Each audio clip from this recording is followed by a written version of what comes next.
Hello and welcome back to Bobbin's Minecraft Let's Play featuring the Hoarder's Delight mod pack by Nicole BW. I'm Bobbin and you're watching episode 6. As you can see, between episodes I got my tree farm up and running. The tree farm has been a tremendous success. I now have resources absolutely pouring in. So many in fact that I had to spend a great deal of time between episodes upgrading energy and making sure that I had machines to consume all of these resources. My overflow for my system actually filled, and it did so very quickly once this thing got going. So let's take a look at the machines that I set up. The first new machine that I set up was one to handle compressed sawdust. Sawdust is a product of the sawmill, and if you make it into compressed sawdust, then you can take and smelt that to get charcoal. Another machine I set up was one to make bricks. Bricks are used in the quest house, and so I'm making those and submitting them. This could actually have been done through the same machine that does the combining of ores to make ore blocks, and that would actually be much more effective and I wouldn't need another machine for it. But I do want to stop making these brick blocks as soon as the quest is complete, which I can't do using that particular machine. The next one is consuming wooden planks, including the jungle wooden planks, which would not get submitted for the oak plank quest, and it's producing doors. And I am also now producing stone hoes, and you will see the use of those shortly. In today's episode, I plan on setting up production for the survivalist generator. And so I've already mostly set up the machine, but I will complete that machine in this particular episode. Finally, another machine I set up was this one right here, which uses the combination of a block placer and a block breaker to place blocks on the ground and immediately break them. This particular scenario may not sound all that useful, but it's very useful for clay blocks like you just saw, in that it will take a block of clay that I receive and convert it into 4 clay balls, which can then be used to make bricks. This machine is actually very noisy. It makes piston noises, which is why there is a sound muffler above it. The actual control of this machine is done through a programmable RedNet controller. I'm sure there are plenty of other ways to do it. The programmable RedNet controller may be a block that you're not familiar with. I actually have it set up to generate a 15-tick timer, which goes out with a delay to the left side and passes straight through to the right side. That causes this block, which is the placer, to be activated, and then 2 ticks later the breaker is activated. This is just a simple way to do it. I've actually got it on a pretty slow tick right now, but I can speed it up if I need to. I did set up a peaceful table. That'll get drops like spider eyes that would normally be a little bit hard to find in this pack. Most of the stuff I don't otherwise have any use for. And I had to expand the wall of inventories quite a bit, as well as set up some temporary inventories up here to hold items that were overflowing. One of the problems that I found that I had was I've really got too many machines for the amount of power I had available. I did have to expand the power. The expansion of the power now has 6 crucibles going, generating lava, which is feeding into 8 magmatic dynamos. This was still not enough power to run everything. So I also went and separated off the tree farm and the sludge boiler onto their own network, which is gated using this redstone energy cell, and I set up a Mine Factory Reloaded bioreactor set to consume saplings to generate fuel to run this biofuel generator, which provides supplemental power to this part of the network. Right now, this redstone energy cell will allow any amount of energy up to 8,000 RF per tick out, but it will only draw 200 RF per tick off of the main network. The rest of the power needed to run the stuff on this side has to come from the biofuel generator, and it has proven to be adequate so far. Continuing in this episode, one of the things that I have got a problem with right now is that this cobble gen, which is generating one cobble per combine here, is simply too slow at this point. I am not getting any cobble overflow into this quest. It has still gotten 0 cobblestone. Part of that is not too much of a surprise. There's an inventory it goes to with higher priority, and that inventory is still not full. But that inventory needs to fill up, and so I need to start submitting cobblestone. And the way that I'm going to do that is I am going to add another cobble generator, but I'm also going to upgrade both the new one and the one that I've got to generate more cobblestone. So picking this block up,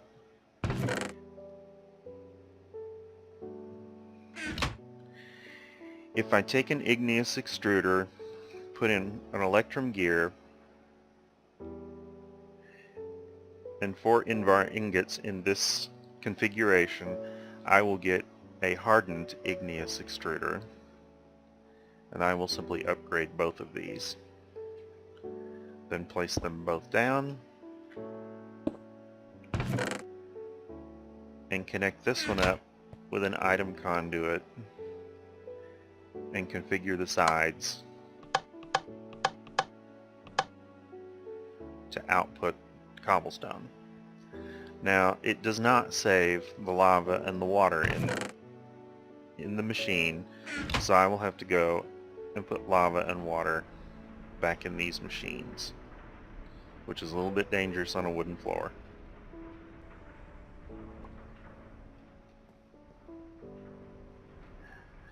Alright, now both machines are generating cobblestone. They're not really generating cobblestone any faster than they were before, however, because it's not enough just to upgrade the machine. We also have to add the appropriate augmentation, which is this accelerated extrusion. If I put this augmentation in this slot, we're going to go from generating 1 cobblestone, 1 smooth stone, or 1 obsidian per cycle to generating 16 cobblestone, 8 stone, or 4 obsidian per cycle, which is a big upgrade. So I should now be generating 32 times as much cobblestone as I was just a few seconds ago.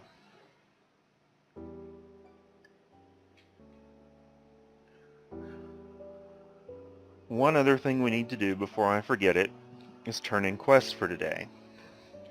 The first quest I want to turn in today is in the hoarding warm-up, and it is Oink. So I'm going to submit 128 cooked pork chops that you may have already noticed was in my inventory. And this will get me the chest plate for the armor set. The next quest I'm going to turn in is not Future Forest. We have now completed Smooth Like Butter. 100,000 blueberry smoothies have been created and turned in. So I'm going to claim the reward here of a Zavicio sword, slime seeds, and tear seeds. These generate gas tears and these generate slime balls. And the reward bag. And let's see what we got in the reward bag. We got 64 each blocks of diamond, iron, gold, and emerald. That's actually fairly nice. Let's put that away and come back out here, because the next thing on the agenda is to set up this farm that's going to grow Manecio. I showed you earlier that I had a machine set up to create stone hoes. Those stone hoes are going here. This machine needs to be furnished with hose continuously in order to grow. The seeds are already here. The thing that I still need to do is to connect up the power. So let me just quickly run the power over to that machine, and it should immediately start planting Minicio.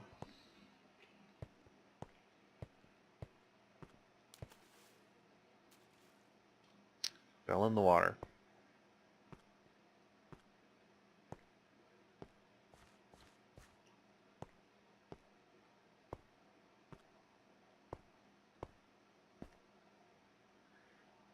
And there it goes.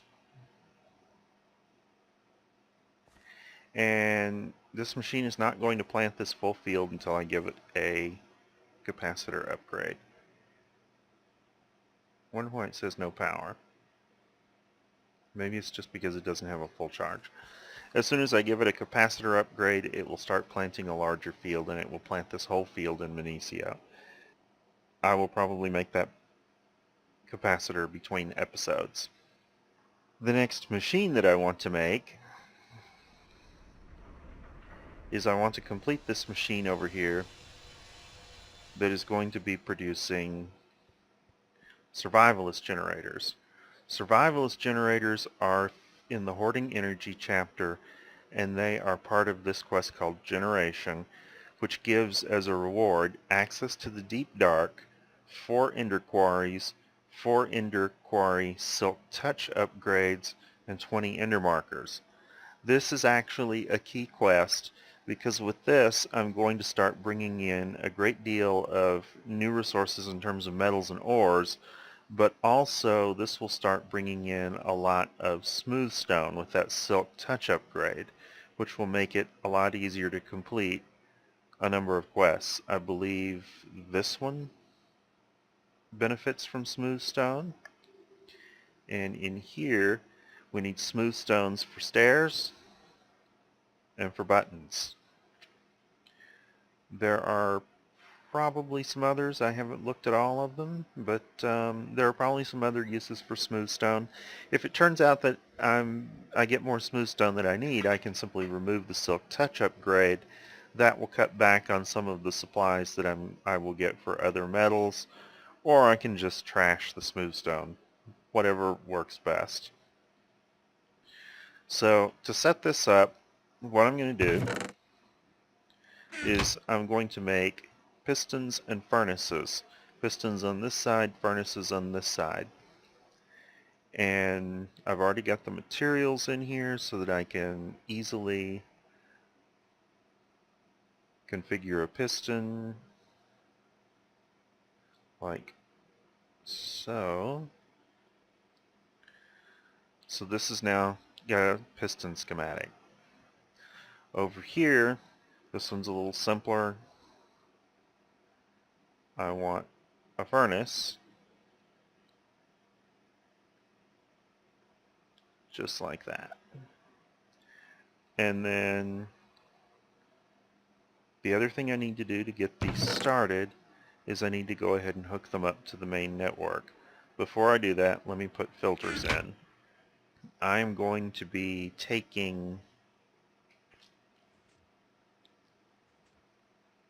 let's do it just like this, planks and redstone, or planks and wood on the green side, which is the top.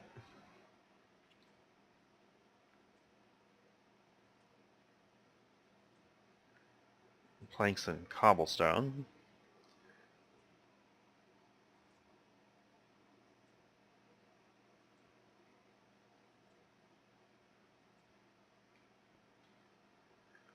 And on the purple side, we'll take the other two items, the redstone and the piston.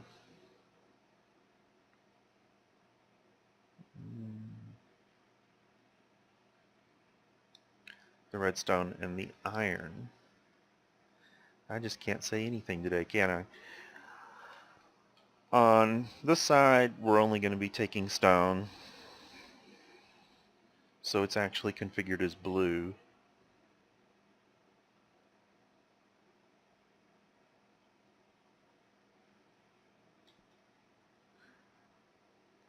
And down here, the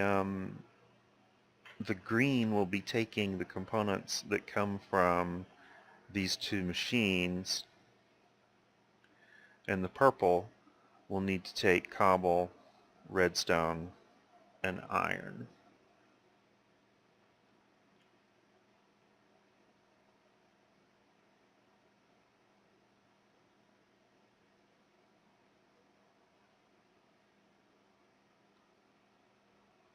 Just like that. Now I'm not ready to set up the schematic on this because I don't happen to have a piston or a furnace on hand, so let me go ahead and connect this up and we'll see it start up.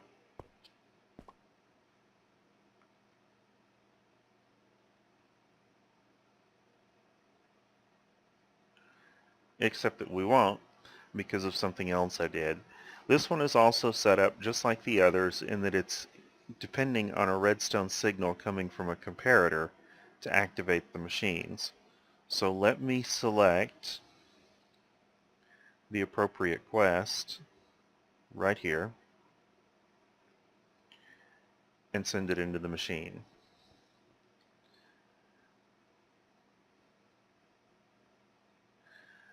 Now these should be functioning. I have one piston. I wonder why it hasn't made any more pistons.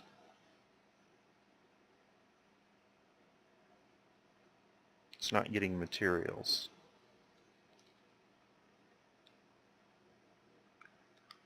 Well, that's enough to start to go ahead and configure the schematic. Let me check the recipe for that.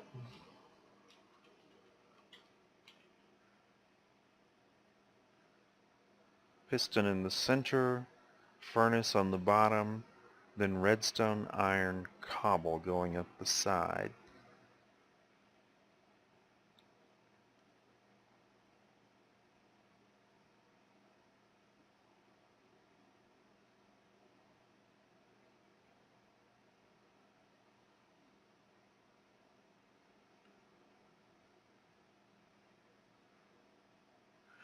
So we should now have submitted one. It says we have.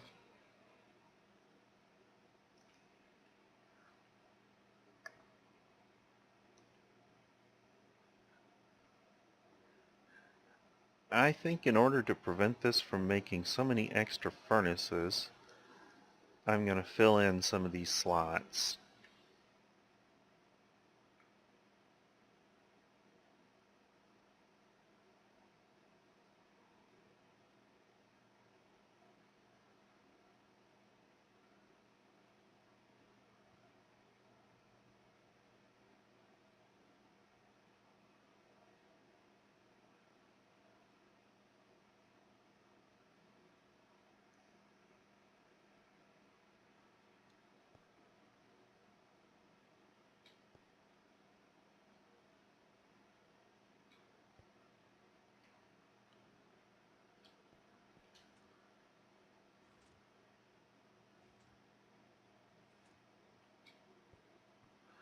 Alright, most likely the reason this is not getting anything is because it is lower priority than the door quest, and the cobble is probably lower priority than this other one, which is not filled up with cobble yet.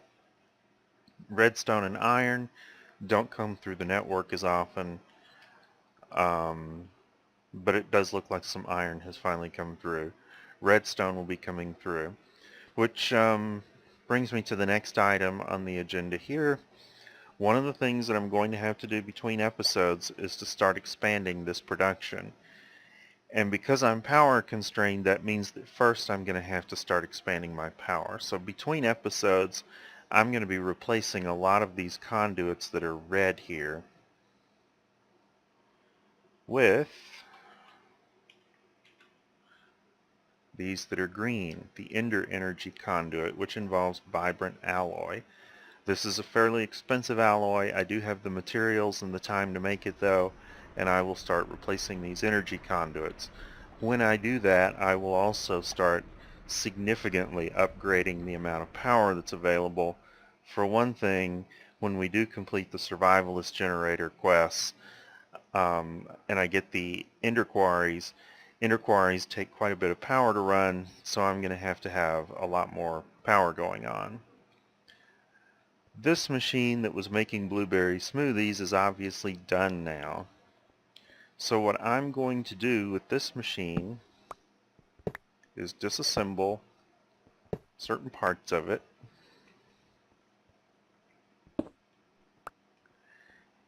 and I'm going to go ahead and tell it to make smoothies again. I want it to make exactly 100,000 of them and stop. This time it's not submitting to a quest, however, so the way I'm going to do that is a little more crude. I'm going to use these caches. Now there is no cache that holds exactly 100,000 smoothies. There's one that holds 10,000, one that holds 40,000, then there's one that holds 160,000, and there's one that holds 640,000. 640,000 is a lot, but there are certain things in this book that I will need more than 640,000 of. However, if we take two of these 10,000 ones and we fill them to full, and two of these 40,000 ones and fill them to full, that will come to a total of 100,000.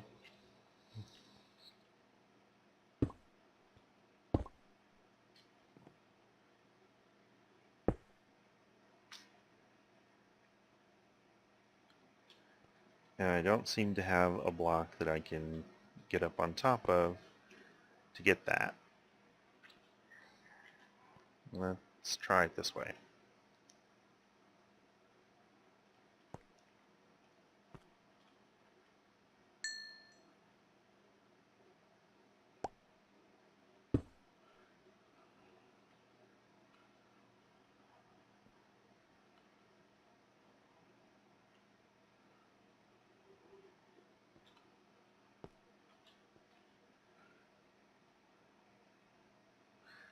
Alright, so those are now set up. They need to be set up to insert.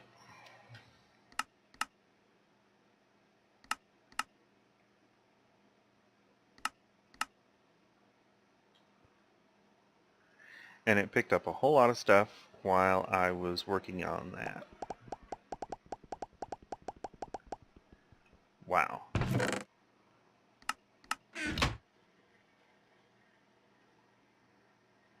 Probably a good 100 wooden hose there, or stone hose.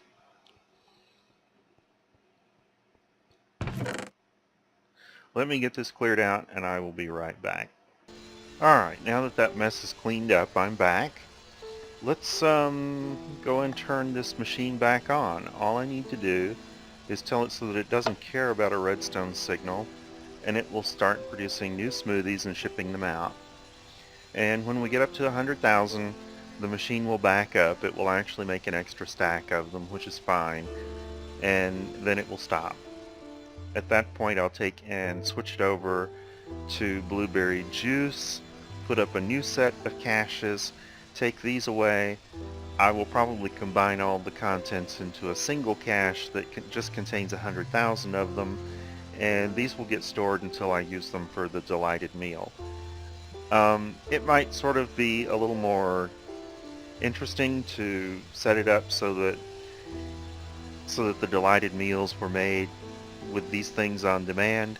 I don't actually want to do it that way because it's probably going to be quite a long time to do it, and I want to take and reuse the space that's currently devoted to blueberries in that time. One of the things I'm going to be doing between episodes on my long list is I have started on the process here of building the next level on this farm, and so I'm going to be planting something above it. I haven't decided yet if it's going to be wheat, sugar cane, or cocoa, but it's probably going to be one of those things. Eventually, the berries will be cleared out when all the production that's needed from them is done, and the space that they're currently sitting on will become a crop field for something else as well. This area will probably eventually have many stories, probably at least 5 or 6, in order to get the necessary crops in place and the production going. So let's look at the progress in the quest journal before I go and see what's currently in the works. In Hoarding Warm-Up, we still have Future Forest to complete. In Hoarding Food, Smooth Like Butter has been completed. None of these others have been started. In Hoarding Energy, today we started Generation. Currently it's still sitting at 1 of 1,000. In Flowers, nothing has been started. In Blocks, I have started House, which is 1% done with 1,600 brick blocks submitted. In Hoarding Stuff, I have started In or Out with Doors. It is 81% complete. And I have started Bouncy, which is 13% complete. Then finally, in Are You Out of Your Mind, Cobblestone still has none submitted. Gravel has none submitted. Sand has none. Dust has 462. And oak planks is at 2%. Oak planks will start to progress a little faster when the door one is done, because currently the door one is able to soak up all of the wooden planks that are being generated. So that's the current progress. Thank you for watching, and I will see you in the next episode.